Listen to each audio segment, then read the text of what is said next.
ಎಲ್ರಿಗೂ ನಮಸ್ಕಾರ, welcome to my channel. ಇವತ್ತಿನ ವ್ಲಾಗಲ್ಲಿ ನಾವು ಸಂಕ್ರಾಂತಿ ಹಬ್ಬನ ಹೇಗೆಲ್ಲ ಆಚರಿಸಿದ್ವಿ ಅಂತ ತೋರಿಸ್ತೀನಿ. ನಾವು ಫಾರ್ ದ ಫಸ್ಟ್ ಟೈಮ್ ದುಬೈಯಲ್ಲಿ ಸಂಕ್ರಾಂತಿ ಹಬ್ಬನ ಆಚರಿಸ್ತಾ ಇದ್ದೀವಿ. ಹಾಗೆ ನನ್ನ ಪುಟ್ಟ ಮಗುವಿನ ಮೊದಲನೇ ಸಂಕ್ರಾಂತಿ ಹಬ್ಬ ಆಗಿರುತ್ತೆ ಇದು. ನನಗಂತೂ ತುಂಬಾ ಎಕ್ಸೈಟೆಡ್ ಆಗಿ ಈ ಹಬ್ಬನ ಚೆನ್ನಾಗಿ ಗ್ರ್ಯಾಂಡಾಗಿ ಆಚರಿಸ್ಬೇಕು ಅಂತ ಹೇಳಿ ಪ್ರತಿಯೊಂದು ಎಲ್ಲ ಶಾಪಿಂಗ್ ಮಾಡ್ಕೊಬಂದಿದ್ವಿ. ನನ್ನ ಈ ಏನೇನು ಶಾಪಿಂಗ್ ಮಾಡಿದೆ ಅಂತ ಇನ್ನೊಂದು ಬ್ಲಾಗಲ್ಲಿ ಹಾಕಿರ್ತೀನಿ, ನೀವು ಶಾಪಿಂಗ್ ಬ್ಲಾಗ್ ಕೂಡ ಚೆಕ್ ಮಾಡ್ಬೋದು. ಸೊ ಬೆಳಗ್ಗೆ ನಾವು ಬೇಗ ಎದ್ದು ಹಿಂದಿನ ದಿನ ಎಲ್ಲ ಕ್ಲೀನ್ ಮಾಡ್ಕೊಂಡಿದ್ವಿ. ಈಗ ಫಸ್ಟ್ ನಾನು ಏನೇನು ಬೇಯಕ್ಕಿಡಬೇಕು ಅದನ್ನೆಲ್ಲ ಬೇಯಕ್ಕಿಡ್ತಾ ಇದ್ದೆ. ಗೆಣಸು, ಅವರೆಕಾಳು ಅದೆಲ್ಲ ಬೇಯಕ್ಕಿಟ್ಟು ಇವಾಗ ನಾನು ಸಿಹಿ ಪೊಂಗಲ್ ಮಾಡ್ತಾಯಿದ್ದೀವಿ. ಸಿಹಿ ಪೊಂಗಲ್ ಸಂಕ್ರಾಂತಿದು ಮೇನ್ ಸ್ಪೆಷಲ್ ಡಿಶ್. ಸೊ ಬೆಲ್ಲದ ಪೊಂಗಲ್ ಮಾಡ್ತಾಯಿದ್ದೀನಿ. ಅತ್ತೆ ಎಲ್ಲ ಹೇಳ್ಕೊಡ್ತಾಯಿದ್ರು, ನಾನೆಲ್ಲ ಹಾಗೆ ಮಾಡ್ತಾಯಿದ್ದೆ. ಇವಾಗ ಗೋಡಂಬಿ, ದ್ರಾಕ್ಷಿ, ಕಾಯಿ ತುರಿ ಎಲ್ಲ ಹುರ್ಕೊಳ್ತಾ ಇದ್ದೀನಿ ತುಪ್ಪದಲ್ಲಿ. ಆ ಕಡೆ ಅನ್ನ ಎಲ್ಲ ಬೇಯಿಸ್ಕೊಂಡು ಇಟ್ಕೊಂಡಿದ್ದೀನಿ. ಹೆಸರು ಬೇಳೆ ಎಲ್ಲ ಬೇಗ ಆಗಬೇಕಿತ್ತು. ಪೂಜೆ ಎಲ್ಲ ಆ ಕಡೆ ಮಾವ ರೆಡಿ ಮಾಡ್ಕೋತಾ ಇದ್ರು.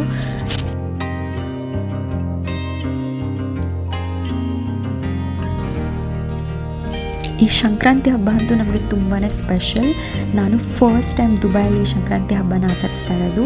ಬಿಫೋರ್ ನಾನು ಅಬುದಾಬಿನಲ್ಲಿ ಒನ್ ಟೈಮ್ ಸಂಕ್ರಾಂತಿ ಹಬ್ಬನ ಆಚರಿಸಿದ್ದೆ, ಬಟ್ ದುಬೈಯಲ್ಲಿ ಇದು ಫಸ್ಟ್ ಟೈಮ್. ಅದು ಈ ಹಬ್ಬನ ನನಗೆ ಎಲ್ಲರ ಜೊತೆ, ಈ ಫ್ಯಾಮಿಲಿ ಜೊತೆ ಆಚರಿಸ್ತಾ ಇರೋದು ನಂಗೆ ತುಂಬಾ ಖುಷಿ ಇದೆ. ಆ್ಯಂಡ್ ದೆನ್ ನನ್ನ ನಾದಿನಿ ಬಂದು ಪಾಪುನ ಅವಳು ಫಸ್ಟ್ ಟೈಮ್ ನೋಡ್ತಾ ಇರೋದು. ಹುಟ್ಟಿದಾಗ ಅವಳು ಅಮೇರಿಕಾದಲ್ಲಿ ಇದನ್ನು ನೋಡೋಕ್ಕಾಗಿರಲಿಲ್ಲ. ಸೊ ಅವಳ ಜೊತೆ ಇಡೀ ಫ್ಯಾಮಿಲಿ ಕಂಪ್ಲೀಟಾಗಿ ನಾವೆಲ್ಲರೂ ಈ ಹಬ್ಬನ ಆಚರಿಸ್ತಾ ಇದ್ವಿ. ಈ ಕಡೆ ಎಲ್ಲ ನೈವೇದ್ಯಕ್ಕೆ ರೆಡಿಯಾಗಿದೆ, ಪ್ರಸಾದದಿಂದ ಹಿಡಿದು ಎಲ್ಲ ಬೇಯಿಸ್ಕೊಂಡಿರೋದು. ಸೊ ನಾನು ಬೆಳಗ್ಗೆ ಹೂವನ್ನ ತೊಗೊಳ್ಳೋಣ ಅಂತ ಅಂದ್ಕೊಂಡಿದ್ದೆ, ಅಂದರೆ ಮಲ್ಲಿಗೆ ಹೂವು ದೇವ್ರಿಗೆ ಮತ್ತು ನಮಗೆ ಮುಟ್ಕೊಳ್ಳೋದಕ್ಕೆ. ಹಾಗೆ ಬಾಳೆ ಎಲೆ, ಇನ್ನೊಂದೆರಡು ಐಟಮ್ ಮಿಸ್ ಆಗಿತ್ತು, ಅದನ್ನೆಲ್ಲ ತೊಗೊಂಡು ಬರ್ತಾಯಿದ್ದೀನಿ ಬೆಳಿಗ್ಗೆ ಶಾಪಿಂಗ್ ಮಾಡಿಕೊಂಡು.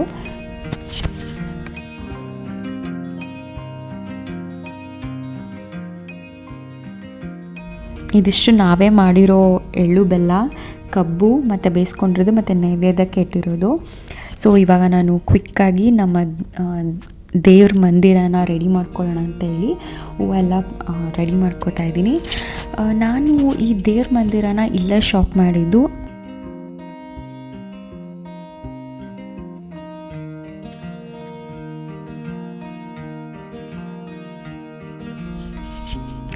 ಸೊ ಲೋಟಸ್ ಕೂಡ ರೆಡಿ. ಸೊ ಇವಾಗ ಅಲಂಕಾರ ಮಾಡಿದ್ದೀನಿ ಫುಲ್ ಕಂಪ್ಲೀಟಾಗಿ ದೇವ್ರ ಮಂದಿರನ.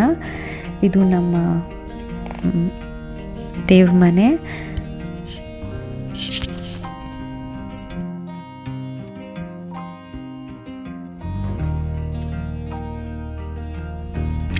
ಈ ದೇವ್ರ ಫೋಟೋ ಇದೆಯಲ್ಲ, ಇದು ಬೆಳ್ಳಿ ಫೋಟೋ. ನಾನು ಇದನ್ನು ಇಂಡಿಯಾಯಿಂದನೇ ತೊಗೊಂಡು ಬಂದಿದ್ದು. ನಾನು ಇದನ್ನು ಮೈಸೂರಲ್ಲೇ ಪರ್ಚೇಸ್ ಮಾಡಿದ್ದು.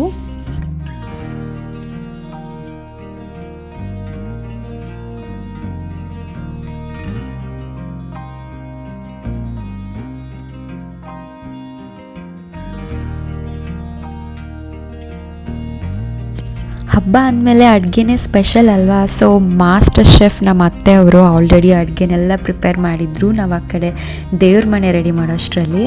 ಸೊ ಈ ಕಡೆ ವೆಜಿಟೇಬಲ್ ಪಲಾವ್ ಆಗಿದೆ, ಆ ಕಡೆ ವೈಟ್ ರೈಸ್ ಆಗಿದೆ, ಸಾಂಬಾರಾಗಿದೆ. ಸೊ ಅತ್ತೆ ಹೇಳ್ತಾಯಿದ್ರು ಸಂಕ್ರಾಂತಿ ಹಬ್ಬದಲ್ಲಿ ಎಷ್ಟು ತರಕಾರಿ ಆಗುತ್ತೆ ಅಷ್ಟು ತರಕಾರಿ ಹಾಕಿ ಗೊಜ್ಜು ಮಾಡಬೇಕು ಅಂತ. ಸೊ ಈ ಕಡೆ ಸಾಂಬಾರು ಮಾಡಿದ್ದಾರೆ ಮತ್ತು ಮೋರ್ ದೆನ್ 10 ವೆಜಿಟೇಬಲ್ಸ್ ಹಾಕಿ ಈ ಕಡೆ ಗೊಜ್ಜು ಮಾಡಿದ್ದಾರೆ. ಮತ್ತು ಇದು ವಡೆಗೆ ರೆಡಿ ಮಾಡ್ಕೊಂಡಿರೋದು. ಸೊ ನಮ್ಮ ಅತ್ತೆ ಅಂತೂ ಸಖತ್ತಾಗಿ ಅಡುಗೆ ಮಾಡ್ತಾರೆ ಇವರೇ ನಮ್ಮತ್ತೆ. ಸೊ ಅವ್ರ ಫ್ರೆಂಡ್ಸಿಗೆ ಗೊತ್ತಿರುತ್ತೆ ಅವ್ರು ಎಷ್ಟು ಚೆನ್ನಾಗಿ ಅಡುಗೆ ಮಾಡ್ತಾರೆ.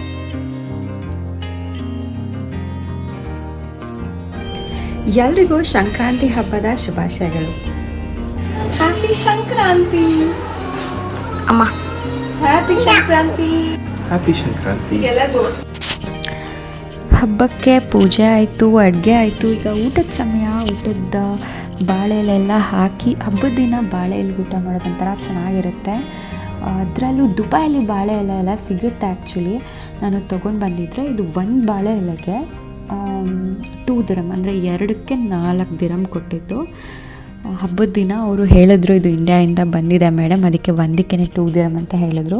ಇನ್ನೇನು ಮಾಡೋಕ್ಕಾಗುತ್ತೆ, ಹಬ್ಬದ ದಿನ ಬೇಕಲ್ವಾ. ಸೊ ಇದು ನಮ್ಮ ಕಂಪ್ಲೀಟ್ ಡಿಶ್ಶು.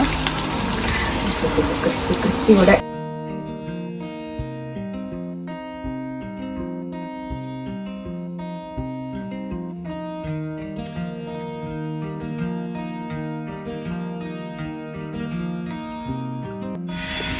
ಎಲ್ರಿಗೂ ಸಂಕ್ರಾಂತಿ ಹಬ್ಬದ ಶುಭಾಶಯಗಳು.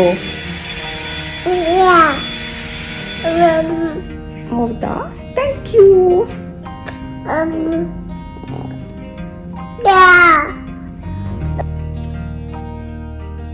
ಇನ್ನು ಸಂಜೆ ಆಯಿತು. ಸಂಜೆ ಕೂಡ ನಾವು ದೀಪ ಹಚ್ಚಿ ದೇವ್ರ ಪೂಜೆ ಮಾಡಿದ್ವಿ. ಈಗ ನಾನಂತೂ ತುಂಬ ಎಕ್ಸೈಟೆಡ್ ಆಗಿದ್ದೆ. ಫಾರ್ ದ ಫಸ್ಟ್ ಟೈಮ್ ನನ್ನ ಪಾಪುಗೆ ನಾವಿವಾಗ ಫಲ ಹೆರಿತಾ ಇದ್ದೀವಿ. ಮಕ್ಕಳಿಗೆ ಫಲ ಹೆರಿಬೇಕು ಅನ್ನೋ ಒಂದು ಶಾಸ್ತ್ರ ಇದೆ ಅಂತ ಅತ್ತೆ ಹೇಳಿದರು. ಸೊ ಅವನಿಗೋಸ್ಕರ ಎಲ್ಲ ರೆಡಿ ಮಾಡ್ಕೊಂಡಿದ್ವಿ. ಇವಾಗ ಫಲ ಹೆರಿತಾ ಇದ್ದೀವಿ. ನಮಗಂತೂ ತುಂಬಾ ಖುಷಿ ಆಯಿತು. ಅದರಲ್ಲೂ ಈ ಸಂಕ್ರಾಂತಿ ಹಬ್ಬ ಮಾಡಿದ್ದು ಎಲ್ಲರ ಜೊತೆ ತುಂಬ ಎಕ್ಸೈಟಿಂಗ್ ಆಗಿತ್ತು ಆ್ಯಂಡ್ ಸಕ್ಕತ್ತಾಗಿತ್ತು.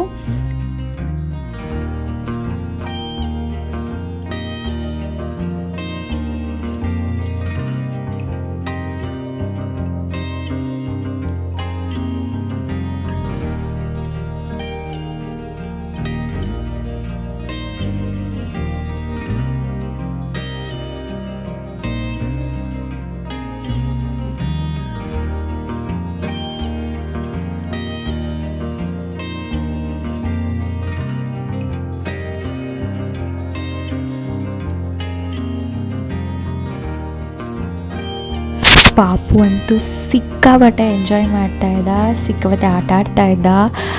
ಆ ಬೌಲಲ್ಲಿ ಒಂದು ಸ್ವಲ್ಪನೂ ಏನು ಉಳಿಸ್ತಾನೆ ಇರಲಿಲ್ಲ, ಎಲ್ಲ ಚೆಲ್ಬಿಡ್ತಾಯಿದ್ದ. ನಮಗಂತೂ ಸಿಕ್ಕಾಪಟ್ಟೆ ಖುಷಿ ಆಯಿತು. ಅವನು ಎಕ್ಸೈಟೆಡ್ ಆಗಿ ಆಟ ಆಡ್ಕೊಂಡಿದ್ದು ನೋಡಿ. ನಾನು ಅಂದ್ಕೊಂಡಿದ್ದೆ ಎಲ್ಲಿ ನಾವು ಆ ಶಾಸ್ತ್ರ ಮಾಡಬೇಕಾದ್ರೆ ಸ್ವಲ್ಪ ಅಳುಮುಂಜಿ ಆಗಿಬಿಡ್ತಾನೋ, ಕ್ರ್ಯಾಂಕಿ ಆಗಿಬಿಡ್ತಾನೋ ಅಂತ ಇತ್ತು. ಬಟ್ ಈಸ್ ಸೂಪರ್ ಆ್ಯಕ್ಟಿವ್ ಆಗಿದ್ದ.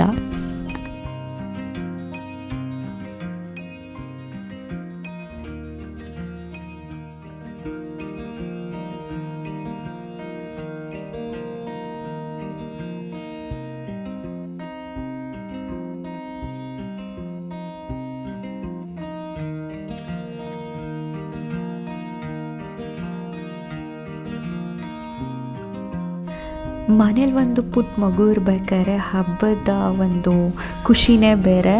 ತುಂಬಾ ಖುಷಿಯಾಗಿತ್ತು. ನಾವಂತೂ ಈ ಸಂಕ್ರಾಂತಿ ತುಂಬಾ ಸಖತ್ತಾಗಿ ಎಂಜಾಯ್ ಮಾಡಿದ್ವಿ. ಎಲ್ಲರೂ ಎಂಜಾಯ್ ಮಾಡಿದ್ವಿ. ಆ್ಯಂಡ್ ಈ ಸಂಕ್ರಾಂತಿ ನನ್ನ ಪಾಪು ಜೊತೆ ಮೊದಲನೇ ಸಂಕ್ರಾಂತಿ ಆಗಿತ್ತು. ಸೊ ನನಗಂತೂ ತುಂಬಾ ಮೆಮೊರೇಬಲ್ ಸಂಕ್ರಾಂತಿ.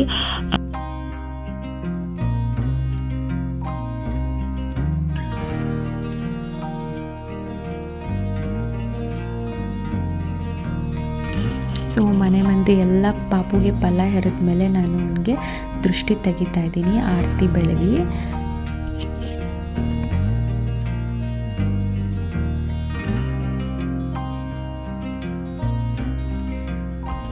ಹಾಗೆ ನಾನು ಈ ಸಂಕ್ರಾಂತಿ ಹಬ್ಬದಲ್ಲಿ ನನ್ನ ಅಪ್ಪ ಅಮ್ಮ ನನ್ನ ತಮ್ಮನ ಕೂಡ ಮಿಸ್ ಮಾಡಿಕೊಂಡೆ.